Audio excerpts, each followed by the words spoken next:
This program is brought to you from the Margaret Farrow Studio.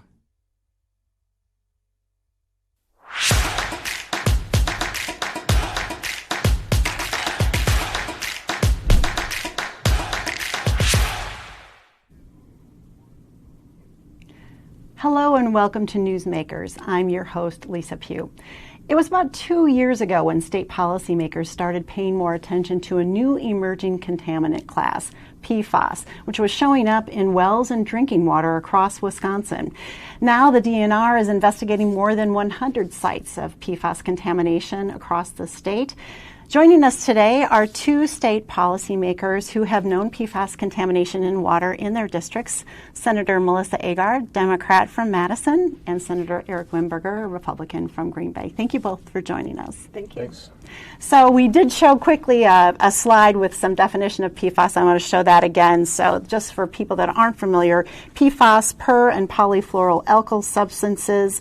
They are manufactured chemicals. They're used in products like clothing, carpet, nonstick cookware, packaging, firefighting foam. People generally have contact with them throughout their life. Very difficult to break down, if not impossible. They're called forever chemicals. They accumulate in the human body over time, and they show up in our water. We continue to learn more about them and their health concerns, but they have been linked to reproductive issues and certain types of cancer. So that's the basis of the concern. Senator Wimberger, some of the worst PFAS contamination in your district in Marinette. Yes. And that's tied to the Tyco firefighting facility where there was testing of firefighting foam. What does day-to-day life look like for residents in your area that live in that impacted area? Well, I'd say there's two kind of separate categories there of people affected by PFAS. There are those who are in the direct pollution plume from Johnson Controls. So they would spray the firefighting foam on the ground, and it created would go down to the aquifer and kind of spread out, making its way towards the bay.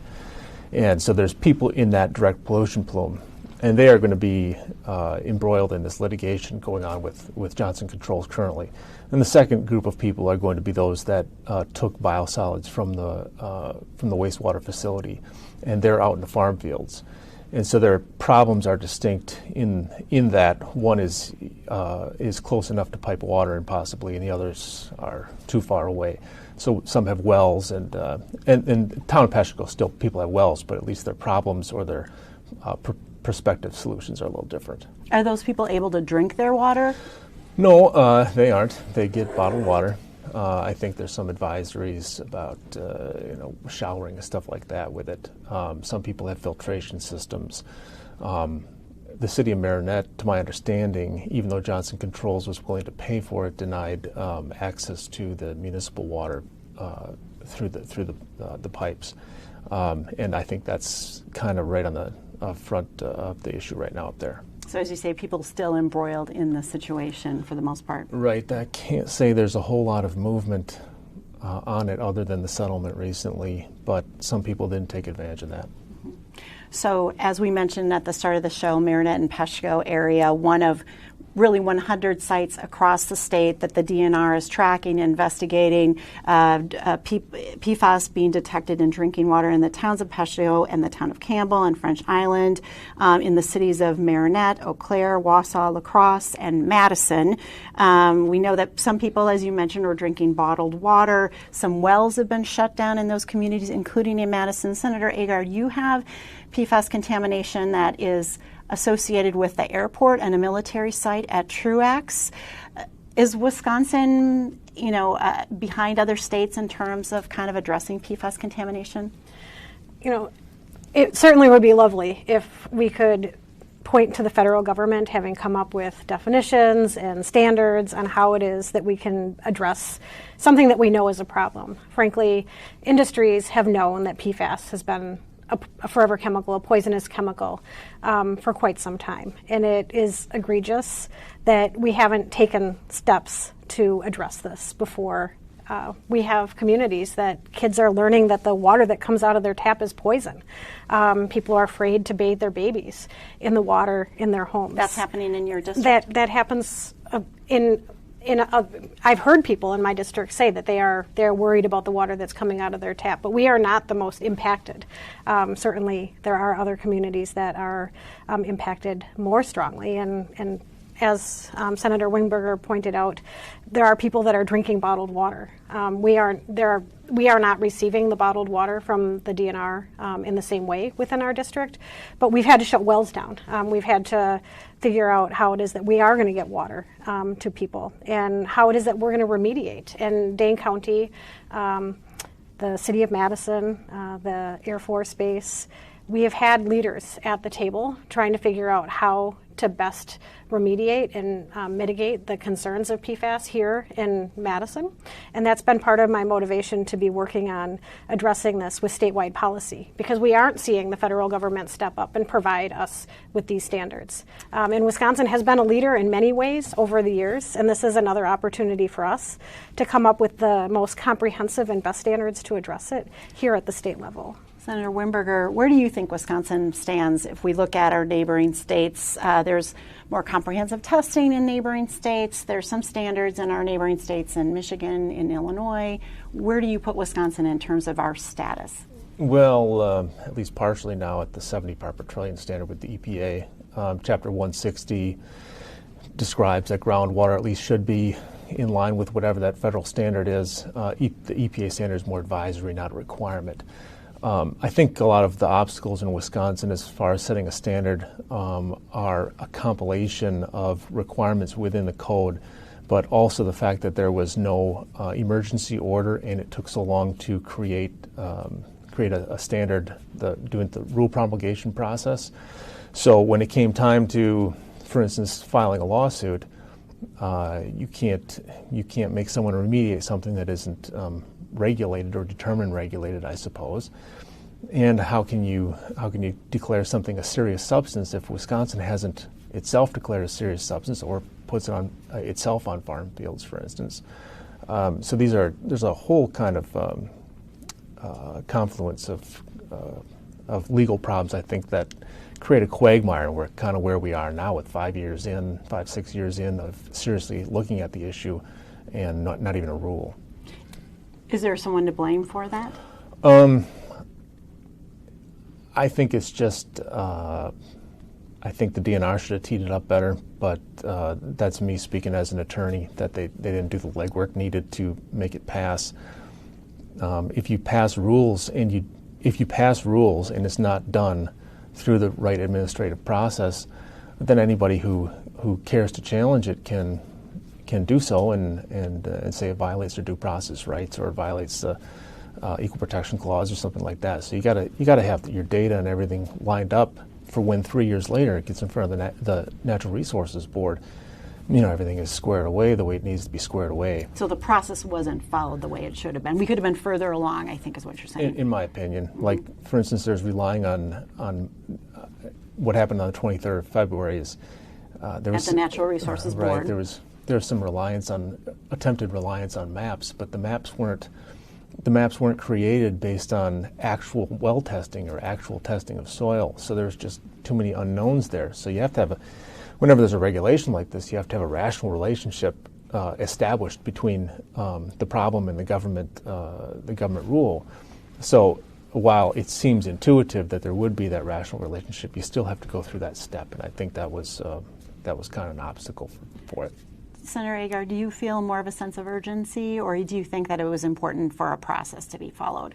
Well, we've been trying to have a process for quite some time. The governor has included a PFAS action plan here in Wisconsin that has been not taken up by the majority party. There's been bipartisan work in previous sessions by Senator Wimberger's predecessor to address PFAS contamination that hasn't made it across the finish line in the legislature. I've introduced a bill, the most comprehensive, we believe, PFAS bill in the nation, the CLEAR Act, giving Wisconsin the opportunity to be a leader, working with scientists in highly impacted communities. It's devastating that we have people that are not able to drink water in their homes. It is devastating that there are communities that are riddled with health disorders and diseases. I see it very much, my job as a member of the government, to ensure that our constituents, that our communities and our natural environment is safe. And I believe that we are not doing our jobs in providing the best safety and security for our citizens by having partisan bickering, when in previous sessions we've been able to get past that. Senator Wimberger, you've been critical of the governor and the DNR for the spreading of biosolids. You've put out several statements, and you talk about how they had been allowing the spreading of biosolids at a rate significantly higher, 150,000 parts per trillion with PFAS in biosolids spreading compared to proposing 20 parts per trillion for groundwater standard. Why is that concerning, and what should the regulation for biosolids spreading be? Well, first of all, I mean, a lot of the wells on the farm fields pop above, 200 parts per trillion, 50 feet down into the ground, 100 feet down in the ground, because of the biosolids spreading. So to continue it as late as November of last year, I was shocked by, and that's what my response was about. But it also has a secondary ripple effect, is that you have Attorney General Call started a lawsuit against Johnson Controls related to the Spills Act, Section 292, and you have to establish there as part of the burden of proof that it's a serious concern to health. There's a couple standards there. So if you're going to say that PFAS is a serious harm, it affords people who want to defeat a lawsuit the opportunity to say, well, not by the state of Wisconsin's own actions. They want to establish these standards, but here they are putting 100 to 150,000 parts per trillion on farm fields, 30 miles from our facility. And, oh, by the way, the soil at the Johnson Controls facility actually tests at about 120,000 parts per trillion. And then obviously there's more going on in the groundwater. But currently the soil samples are testing at that. So it just, when the actions that Wisconsin takes don't line up with the arguments in front of judicial proceedings, that's what's complicating all of these things. And just to clarify, biosolid spreading is the spreading of water from wastewater treatment plants that might have PFAS contamination. And Senator Agard, are you concerned about the spreading of biosolids? Absolutely. I'm concerned about the spreading of biosolids, but I believe very much that if we stopped PFAS from being used and getting into the environment, then they wouldn't be in the biosolids that would be spread on our land. And again, if we were allowed the bill that Senator Coles put through, and that I was honored to be able to work with him a session ago, that ended up being broken apart through administrative rules that would address firefighting foam, that would get some PFAS out of use, the CLEAR Act and other pieces of legislation. If we can we need to make sure that we're not shifting our focus from eliminating and minimizing the use of PFAS. That would have a direct impact on these biosolids. You're saying start at a different point. We need to start at a different point. But additionally, we're farming and agricultural heritage is a big part of our state, and there are going to be biosolids just part of our citizenry. And when we have communities that don't have places to put their biosolids, we're going to ship them to another state. It turns into a real tragedy for these local governments when they're calling the DNR and they don't know what to do with them. They're spilling over. Sounds like there's some agreement that we need to figure out what happens with biosolids. Yeah, I think we would both agree that we need to move away from PFAS, but it's going to work its way through a system. So they treat the water at a municipality, and it's probably going to be that way for a while yet because it's out there in the ether, and it'll get boiled down, and then they kind of store these biosolids in a facility. Eventually, that place gets filled up, and they got to do something with it. So there are cities like Marinette that actually now send it to Oregon because it's the only landfill that will take PFAS-laden biosolids. But other municipalities don't have the budget to do that or aren't willing to, raise taxes or whatever to take care of that. So I think that's certainly a place we could probably find some common ground because it's an easy, practical kind of a dynamic. All right, we accomplished one bipartisan goal today. And I would say shipping Oregon not being a community within Wisconsin, but the state of Oregon, right? So much more expensive. we're shipping all the way the across biosolids country. all the way across the country, which again that's not sustainable. Sure. You brought up the February Natural Resources Board hearing where there were some standards that were moved forward. So the State Natural Resources Board approved a proposed rule for PFAS for surface water standards. They modified a drinking water standard, and they rejected a rule for groundwater standards. There was some testimony in that hearing from some constituents from your area, Senator Wimberger, specifically from a woman who's very active on this issue, Town of Peshtigo Chair Cindy Boyle. She said, "We need you to set standards to move it to the next phase. Do your part, please. We are all drinking wells in the town of Peshtigo. 1/3 of our parcels are impacted, 4,000 people. It continues to migrate. If we don't have state standards, there's nothing that we can do to hold our responsible party accountable to provide us safe drinking water." So she's talking about the 1/3 of Wisconsin residents who get their water from private wells. Should Wisconsin have a groundwater standard to protect the water for those 1/3 of Wisconsinites? I do, and I think that when you looked at the surface water vote, it was kind of, they were looking at each other to see who would make the amendment to switch it to 70 parts per trillion rather than 20. My reading of what went on there is that they probably all would have agreed to the 70 part per trillion for the groundwater as well, but instead I don't think there was an amendment attempted there. It might have been wise to make a motion to reconsider or something So that's at what that you point. would have recommended? At that point, Maybe could have gotten there. For me, the idea of what the groundwater standard should be is not the issue, because there should be one set, or surface water, because there should be one set. It's that after it's set, what do we do with the people who are falling outside of that standard? Because you are an emitter of a pollutant once one single molecule comes off your property. So if you have a farmer who took biosolids and the PFAS is going down into the water table and it's migrating to their neighbor's property, now they're an emitter, and they're subject to remediation orders, which essentially devalues their property to zero, because nobody's going to buy a property that's subject to DNR remediation orders.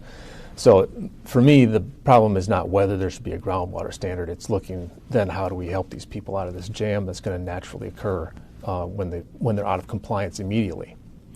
So the standards may be the first step, the easier step. One of the standards that they set, that which I'm sure affects a lot of the people who live in the city of Madison in your district, is that drinking water standard, which was modified, as we said. It's three times higher than what was recommended by public health officials at the Department of Health Services. The Department of Health Services had recommended 20 parts per trillion. This one, which is before the legislature for consideration now, it's 70 parts per trillion.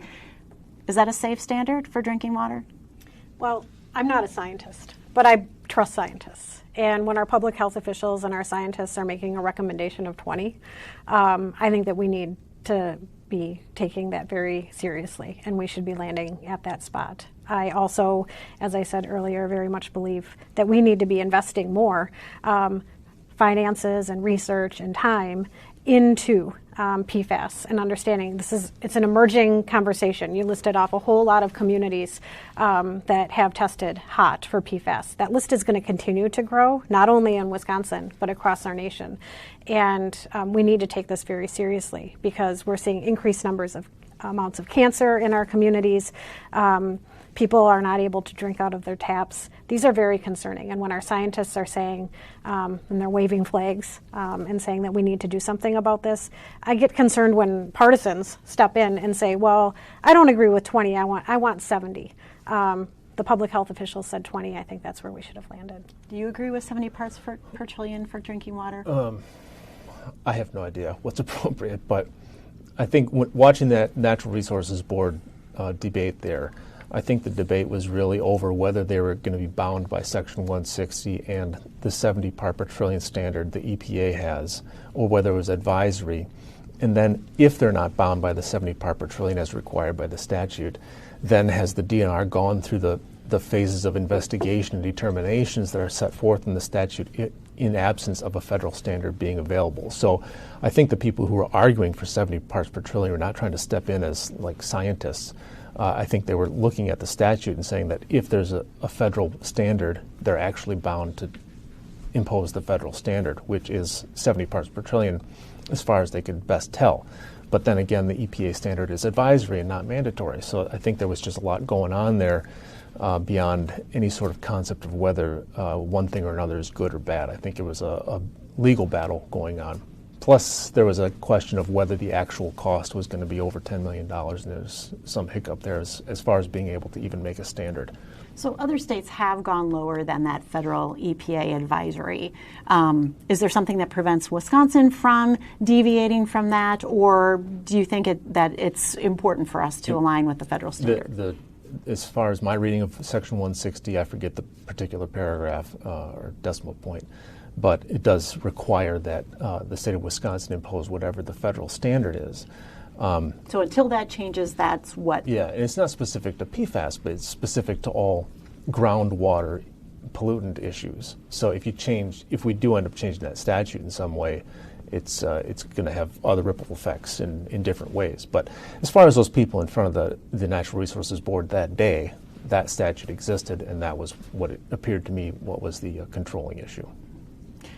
Moving on to your discussion around remediation and the cost of remediation, which is being considered in court. In April, a Waukesha County judge ruled that the DNR must develop a rule that identifies PFAS as a hazardous substance before they can require businesses to participate in the cleanup or the remediation of PFAS contamination. Do you agree with that ruling? I don't. I think that Wisconsin can be a leader. I think that we have been leaders in other ways, and that it is really important that we are hearing from people that are most impacted by the PFAS in their communities. This is about the health and safety, the life and longevity of people within our communities, and we can step up and we can do better. And I don't think that saying that because the feds have set our standards at one level that we are handicapped and we can't move any farther.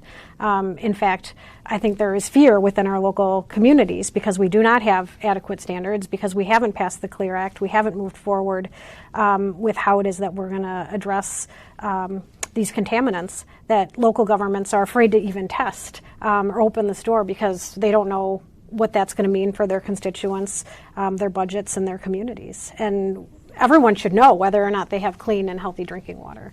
Was that Waukesha County ruling the right way to go and move forward? He was going by law. Everybody has their role, legislature, judiciary, executive branch. So the judge said, look, how can you order someone into remediation to get below a standard when there is no standard set? That's kind of the effect of it. So that the spills law, 292, says that anything can be a hazardous substance. The DNR just has to prove it's a hazardous substance. But and then anybody who spills a hazardous substance has to report it. And I suppose a PFAS could be determined a hazardous substance without a particular PFAS statute. And that's what Josh Call is doing to Johnson Controls right now, because Johnson Controls had actually self-reported, which kind of means that they were only reporting because they thought it was a hazardous substance. You know what I mean? So the litigation up in Marinette is a little bit different than what happened in Waukesha in that regard. But for what happened in Waukesha, even if they were to prove it was a hazardous substance, after that, what do you tell them to what level do you tell them to remediate to? And I think that was the question why it failed. And that question came up in the February Natural Resources Board hearing, too. We want to show a little bit of that testimony, talking about the impact on businesses and what is their responsibility to remediate. Specifically, we heard from Wisconsin's largest business lobby, Scott Manley from Wisconsin Manufacturers and Commerce, testified saying, despite knowing that they had previously forced a manufacturer in our state to spend nearly $1 million to treat PFAS in water from a construction site dewatering project and a similar construction site dewatering project in Dane County, DNR staff inexplicably estimated that there would be no cost associated with removing PFAS from construction site. Again, they know good and well because they forced businesses to do this, and they know how much was spent on treatment. WMC says that DNR's estimates of the cost to remediation, the cost to business, are too high, or too low. They're not accurate. What is a fair way, Senator Agard, for Wisconsin to be regulating and requiring remediation, and what's the cost? Well, I very much believe that polluters need to pay for the pollution that they've created. We know that folks have known about the harm that PFAS can cause to communities and have continued to manufacture and produce PFAS. They've continued to enter into our communities.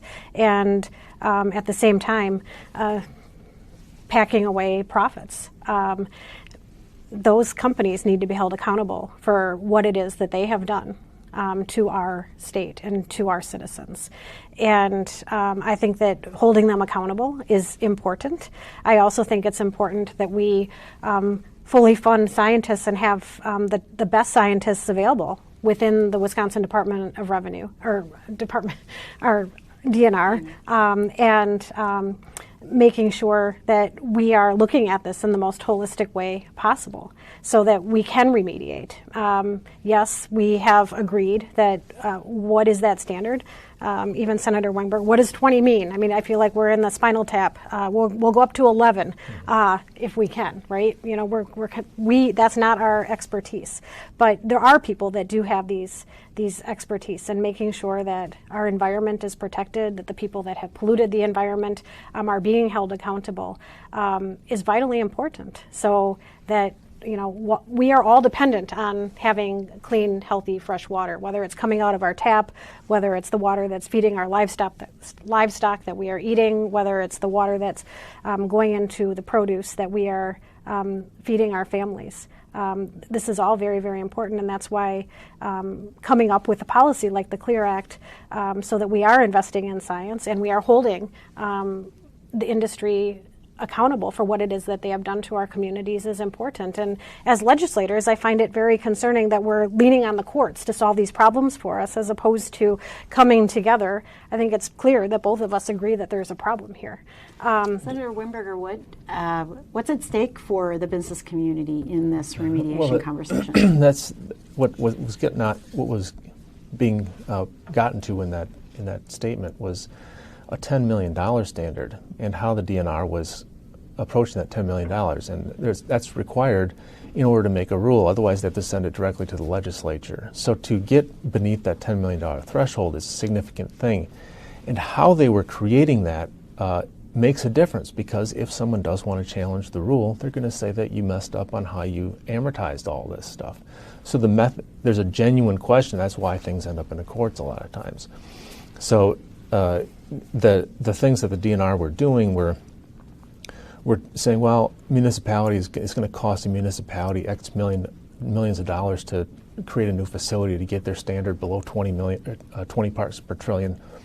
But they're going to amortize that out 40 years. So therefore, the actual cost is only such and such for 2-year period, and they just added that up. And there's a bona fide question as to whether the actual cost means the total cost added up or the amortized cost over the course of 2 years. And these are the things that were argued that day. And are important to argue. It's in order to maintain the validity of the rule on challenge in a court. And obviously there's possibility of challenge. So you want to do everything with your I's crossed and T's dotted. You know what I mean? So that was kind of the issue there. So we've heard some areas of disagreement, an area of potential bipartisan agreement in the area of biosludge. What are some other areas of potential bipartisan agreement? Let's start with Senator Wimberger. Well, on the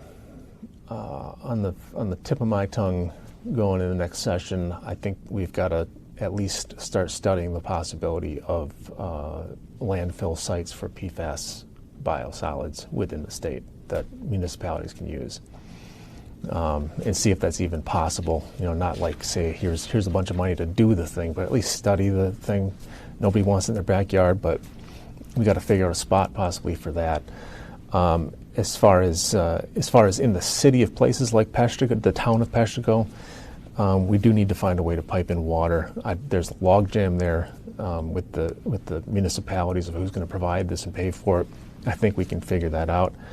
I think that the places where there's private industry that caused directly into the soil, like Johnson Controls, that's all going to hash out in litigation, and they've actually started with initial settlements on kind of a common law nuisance type of claim. And I think that's all going to shake out. And if not, I'm watching it, obviously. But out in the farms, you've got a completely different ballgame. You can't pipe in water. Imposing any sort of DNR standard is going to require continuous drilling of different wells until they get one that doesn't hit. And so we're probably going to need some help for that. And money. If they are running a farm and they can't run the farm anymore, can we do things like solar projects on it to at least reestablish land value, even though they can't have any potable water or agriculture going on there? Do you think you'll get to solutions on those things in the next legislative session? I have all that kind of in the mix going on right now. But I'm genuinely worried about what's going on in the farm fields, because the stuff that went down the pipe into the municipal sewage treatment plants, respectively, then the manipulation by the city of the biosolids. It wasn't the industry that told the municipalities to put it on the farm field. So I believe that the courts are going to determine that's called an intervening act, which is going to cut the tie of liability between the sources of pollution and the farm fields. So what it's going to be is the spills law kind of generally applied. I think there's going to be an intervening act issue. And then what about the municipalities that gave out the biosolids? There's actually a sovereign immunity clause in the spills law that prevents any sort of liabilities associated with the cities. So I think the farmer's going to be left holding the bag, and I'm kind of hyper-focused on that. Senator Agard, where do you see room for bipartisan agreement and goals for the next legislative session? So I think it's important that we support our municipalities and our local governments. When I talk to my fire chiefs and fire departments across my district, they've worked really hard to remove the PFAS foam from use, but many of them literally have barrels of PFAS foam in their fire stations, and they don't have the resources to remediate that. And even with those resources, many of the places that people would take them aren't taking them because there's so many folks. So I think that providing resources to our municipalities and especially our fire departments is going to be really important. I think also we agree. I heard Senator Wimberger say we shouldn't be manufacturing and working with as many PFAS. So can we set standards for the manufacturing of products and how it is that PFAS are used, whether we're talking about clothes that our babies wear, rugs, furniture, cooking products on the front end, so that we are not having PFAS enter into our environment as much. I think that's an area that we can agree on as well. Okay. Well, we'll have to bring you both back next session to talk about additional work. Thank you both again today for joining us. Thanks for having me. Thanks, Lisa. Okay. And thank you to the viewers of Newsmakers, and be sure to tune in again as we highlight the issues and sit down with the decision makers who make a difference for all of us. This program was brought to you from the Margaret Farrow Studio. This program is a production of Wisconsin Eye, an independent, nonpartisan, nonprofit media network with a mission to inform, educate, and engage the citizens of Wisconsin. Wisconsin Eye is the nation's first and only independently funded state civic broadcast network, providing gavel-to-gavel access to government proceedings and events at the state capitol.